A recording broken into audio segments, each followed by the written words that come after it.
Takže Tomáš Bartko, účastník majstrovstiev sveta v Argentíne a za Slovensko víťaz prvého kola futgolfovej ligy Senec. Pán Bartko, ako hodnotíte svoje prvé účinkovanie v prvom kole futgolfovej ligy? Tak som bol spokojný, že som vyhral, ale tak nebol som spokojný s výkonom na tie kopy. Mohlo to byť lepšie, ale tak podarilo sa mi vyhrať, tak som spokojný. A počasie prijalo dnešnému dňu? No, počasie bolo nádherné, škoda terén ešte není taký ideálny, ale tak dobre bolo. Vy ako skúsený hráč, ako hodnotíte vôbec tie kopy na tých jamkách?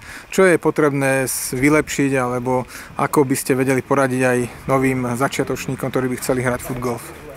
Tak, treba byť. Ja som obojnohý, hrám buď ľavou alebo pravou a najdôležitejšie je patovanie tunak. Je to technické ihrisko a je to opatovanie. Ako vy riešite, keď sú jamky na kopčekoch? Ako zahrávate tieto jamky? Snažím sa ju prihrať si pod jamku a potom už na istotu dávam dovnútra.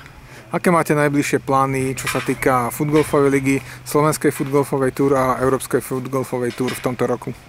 Tak uvidím, že či sa budúci týždeň zúčastním nedeľu, ešte mám nejaké stretnutie po Prade, tak uvidím, že jak mi to vyjde časovo, či pôjdem. A čo sa európskej, som predbežne prihlásený do Írska na ďalšie turnaje, tak chcel by som absolvovať čo najviac turnajov, aby som sa zlepšil. Tak ďakujeme. Ďakujem.